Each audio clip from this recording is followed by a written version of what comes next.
दिवसात मुख्यमंत्री देवेंद्र फडणवीस उपमुख्यमंत्री एकनाथ शिंदेंना धक्क्यावर धक्के देत आहेत। एकनाथ शिंदेंच्या काळातील अनेक कामांना फडणवीसांनी स्थगिती दिली आहे।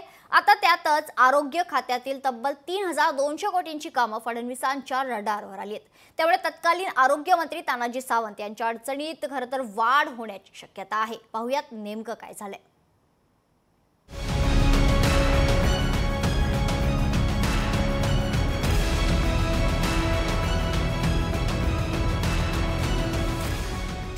मुख्यमंत्री फडणवीसांचा शिंदेंना आणखी धक्का। आरोग्य खात्यातील 3200 कोटींच्या कामांना स्थगिती। माजी आरोग्यमंत्री तानाजी सावंत संशयाच्या फेऱ्यात।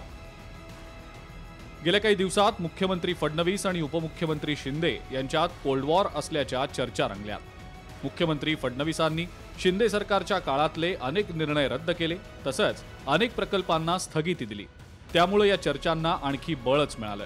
त्यातच आता देवेंद्र फडणवीसांनी एकनाथ शिंदेंना आणखी एक धक्का दिल्याचं बोललं जात आहे। कारण शिंदे सरकारच्या काळात आरोग्य विभागातील मंजुरी दिलेल्या 3200 कोटी रुपयांच्या कामांना फडणवीसांनी स्थगिती दिल्याचं समजतंय। या कामांसाठी काढलेली टेंडर्सची रक्कम फुगवून माजी मंत्री तानाजी सावंत यांनी घोटाळा केल्याचा संशय सध्या व्यक्त होतोय। आरोग्य खात्यातल्या अधिकाऱ्यांच्या बदल्यांमध्ये घोटाळ्याचा आरोप। अॅम्ब्युलन्सच्या खरेदीमध्ये हजारो कोटींचा घोटाळा झाल्याचा आरोप। रुग्णालयांच्या यांत्रिकी साफसफाईचं 3190 कोटींचं कंत्राट संशयाच्या भोवऱ्यात। याबाबत आम्ही उपमुख्यमंत्री अजित पवार आणि विद्यमान आरोग्यमंत्री प्रकाश आबिटकर यांना विचारलं असता ते काय म्हणाले पहा। मुंबईला गेल्यावर मंत्रालय चालू असताना मी त्याबद्दलची माहिती घेतली। आज राज्याचा अर्थमंत्री उपमुख्यमंत्री शहानिशा करून मी त्याच्याबद्दलचं दादा या की सार्वजनिक आरोग्य सेवेत राज्यातल्या कुठल्याही विभागानं योग्य पद्धतीने काम केलं पाहिजे। एखाद्या गोष्टीमध्ये अनियमितता असेल तर त्याची तपासणी करणं एक क्रमप्राप्त आहे। त्यामध्ये काही कुणावरती आक्षेप आणि कुठला पक्ष असा बेबनाव असायचा विषयच नाही। एखादी गोष्ट चुकीची असेल तर ती थांबली पाहिजे आणि त्याच्यामध्ये योग्य शहानिशा करून आपण पुढे गेलो पाहिजे। शेवटी माजी मंत्री तानाजी सावंत यांच्या नव्या कथित घोटाळ्यावरनं सुषमा अंधारेंनी टीकेची झोड उठवली आहे।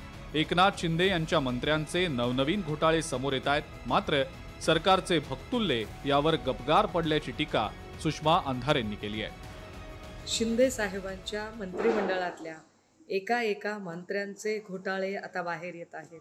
तानाजी सावंतांचा नवा घोटाळा बाहेर येतोय।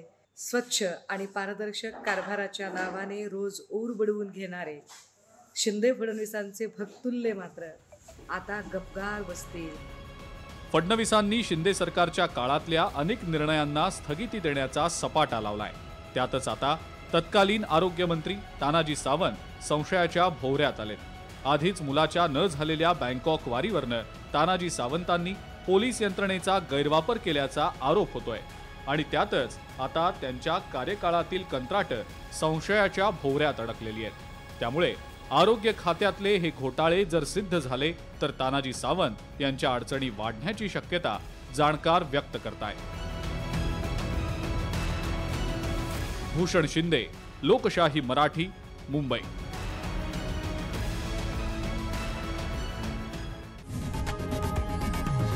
लोकशाही मराठी ऐका, पहा, जागरूक रहा।